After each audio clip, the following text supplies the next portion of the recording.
एक बार की बात है। एक लड़का था, उसका नाम सबल था, जो नगर में रहता था। वह अपने जीवन से बहुत निराश था। उनकी निराशा का कारण यह था कि वह अब तक अपने जीवन में कुछ नहीं कर रहा था। उसके माता पिता उसे ताने मारते थे कि आपके सभी मित्र कुछ न कुछ कर रहे हैं, लेकिन आप अभी भी घर बैठे हैं। दोस्तों के बीच भी अक्सर उनका मजाक उड़ाया जाता था। वह कहीं जाता तो लोग उससे पूछते कि आप क्या कर रहे हैं। उसे यह बताने में भी शर्म आ रही थी। वह कुछ नहीं कर रहा था। धीरे धीरे उसने रिश्तेदारों से मिलना जुलना कम कर दिया और लोगों से मिलना भी बंद कर दिया। वह ज्यादातर समय घर पर ही रहता है। वह अकेला रोता है और भगवान को कोसता है और अपनी किस्मत को दोष देता है। अब उसे अपना जीवन बोझ लगने लगा था। कभी कभी वह सोचता कि कब वह कुछ करने के योग्य बनेगा, और फिर वह सोचता कि जिंदा रहने से अच्छा मर जाना है। एक दिन वह अपने नगर की एक गली से गुजर रहा था। तभी उसने देखा कि एक उपदेशक दुख और परेशानियों पर उपदेश दे रहा है। वह भी उसी भीड़ में सबसे पीछे बैठ गया और गुरु के प्रवचन सुनने लगा। उपदेशक कह रहा था, दुख एक शिक्षक की तरह है जो हमें जीवन की सच्चाई दिखाता है और हमें जीने का सही तरीका सिखाता है। आप चाहें तो जिंदगी जीना भी सीख सकते हैं। गुरुजी उपदेश दे रहे थे कि तुम चाहो तो कुछ भी हासिल कर सकते हो, और अगर चाहो तो एक कोने में बैठकर रो सकते हो। इन सभी बातों को सबल ध्यान से सुन रहा था, लेकिन शिक्षक की यह बातें पसंद नहीं आई। उसने खड़े होकर कहा कि कुछ भी सिखाने से दुख दूर नहीं होता, इसमें केवल दर्द होता है। दुख की पीड़ा अनंत है। ऐसा लगता है कि इसके बाद कुछ होने वाला नहीं है। इससे कुछ भी फर्क नहीं पड़ता है। इसके सामने तो मौत भी छोटी लगती है। उपदेशक ने कहा, फिर तुम्हारा दुख क्या है? सबल ने उसके सामने अपनी सारी व्यथा सुनाई और पूछा, मेरे दुख का कोई उपाय है तुम्हारे पास? यह सुनकर शिक्षक मुस्कुराए और बोले, तुम उस दिन मेरे पास आओ जब आपके जीवन में वास्तविक दर्द हो। मैं आपकी समस्या का समाधान अवश्य करूंगा। यह कहकर गुरु वहां से चला गया। सबल ने सोचा, कहीं मेरा दुख नकली तो नहीं है? क्या मैं जिस दर्द से गुजर रहा हूं वह नकली है? मेरा दुख कोई नहीं समझ सकता। जब माँ बाप नहीं समझते तो गुरु क्या समझेगा? उनके दुखों से व्यथित होकर सबल ने एक फैसला लिया कि अब वह कुछ करेगा। सबल ने एक छोटा व्यवसाय शुरू किया, पर उसे सफलता नहीं मिल रही थी। लेकिन उसके घर वाले पूछते हैं कि क्या वह कुछ कोशिश कर रहा है। वह अपने व्यवसाय में लगा रहा और धीरे धीरे उन्हें सफलता मिलने लगी। फिर उसने गति पकड़ी और केवल 3 साल के अंदर ही वह एक बड़ा बिजनेसमैन बन गया। अब सबल के आसपास ऐसे कई लोग थे जो उसकी परवाह करता था, जो उससे प्यार करता था। अब उनके परिवार के सदस्य भी उसकी तारीफ करते नहीं थक रहे थे। दिन ब दिन उसके मित्रों की संख्या बढ़ती जा रही थी। अब वह अपनी जिंदगी से बहुत खुश था। उनके कुछ दोस्तों ने उन्हें सलाह दी कि जब आप एक बड़ा बिजनेसमैन बनकर बहुत खुश हैं, तो सोचिए आपको कितनी खुशी होगी अगर आप इस शहर और इस राज्य के सबसे बड़े बिजनेसमैन बन जाते हैं। कितने लोग आपसे जुड़ना चाहेंगे, आपकी कितनी बड़ी ख्याति होगी, और स्वयं राजा भी आपसे दोस्ती करना चाहेंगे और जरूरत पड़ने पर ही आपसे पैसे उधार लेंगे। दोस्तों की यह बात सबल के मन में घर कर गई। अब वह और पैसे कमाने की कोशिश करने लगा, लेकिन उसे यह सब बहुत ही जल्दी चाहिए था। वह समय बर्बाद नहीं करना चाहता था।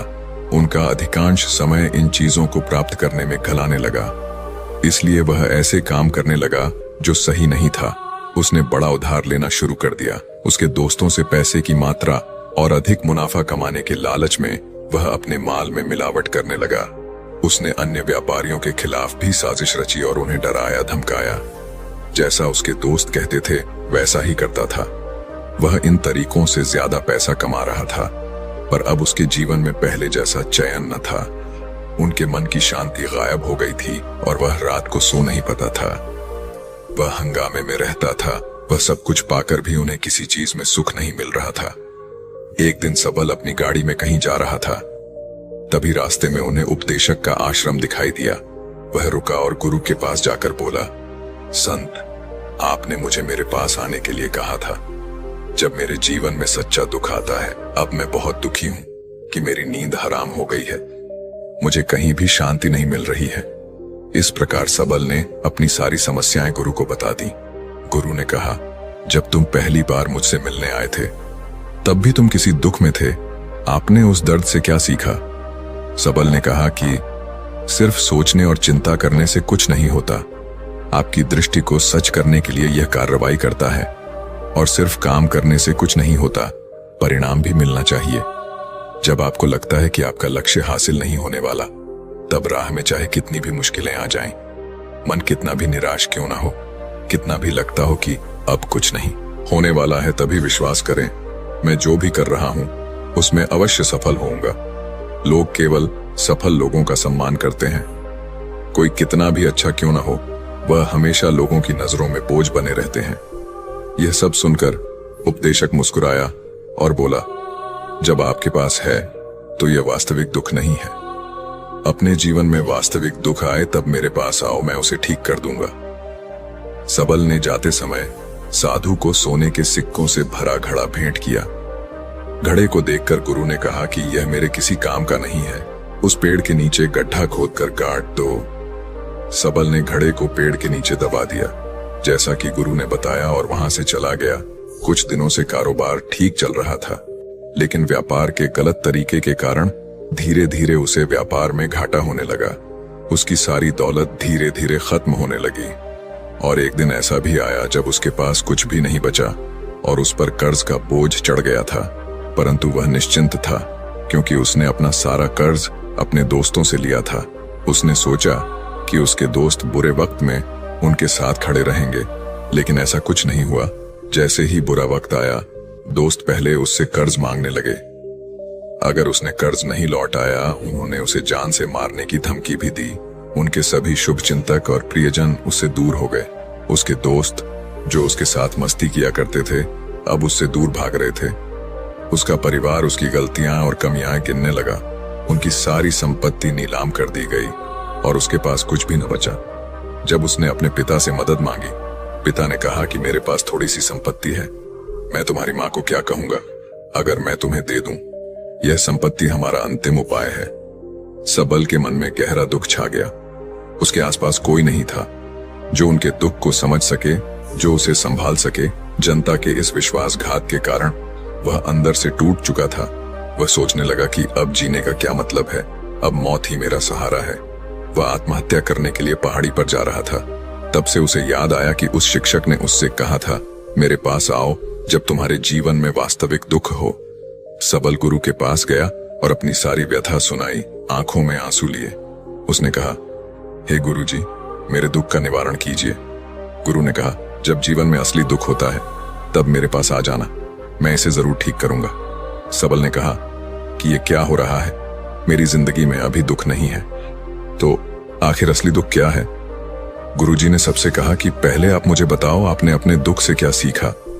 सबल ने कहा कि मैंने वह सीखा, जो लोग हमारे जीवन में आते हैं वह हमारी सफलता और प्रगति के कारण वो हमें धोखा जरूर देंगे, क्योंकि बुरे समय में वे हमारे साथ नहीं खड़े होंगे।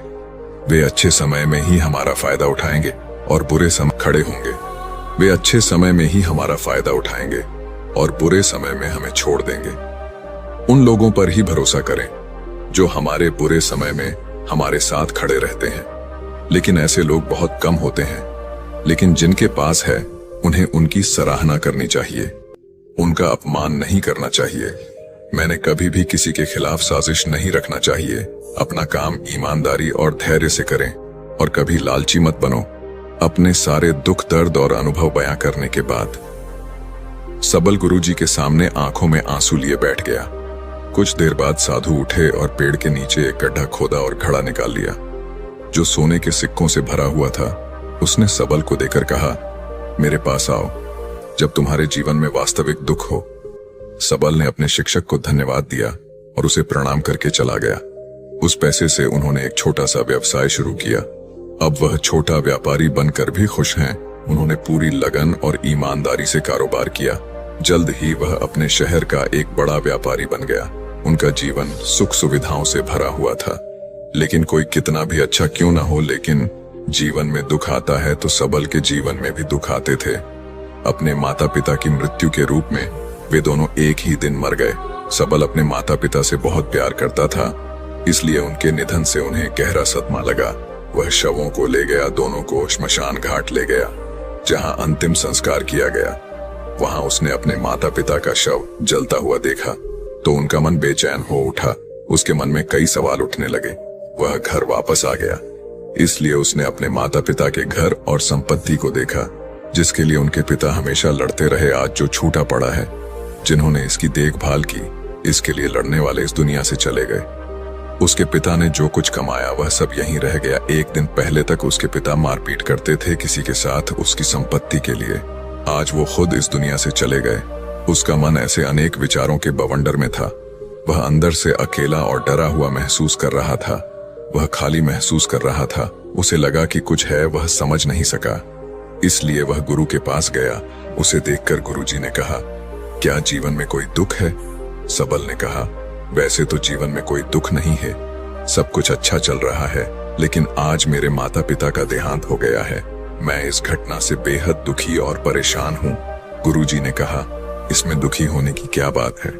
एक दिन सबके अपनों को मरना है। कोई न कभी जिया है और न कभी रहेगा।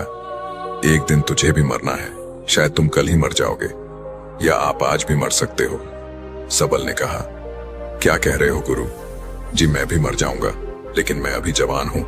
गुरु ने कहा कि सब जी रहे हैं इस भ्रम में कि मृत्यु केवल दूसरों को आती है, बड़ों के पास ही आती है। लेकिन जवान और बूढ़े मर जाते हैं, बच्चे मर जाते हैं। मौत का उम्र से कोई लेना देना नहीं है। ये सभी को प्रभावित करता है।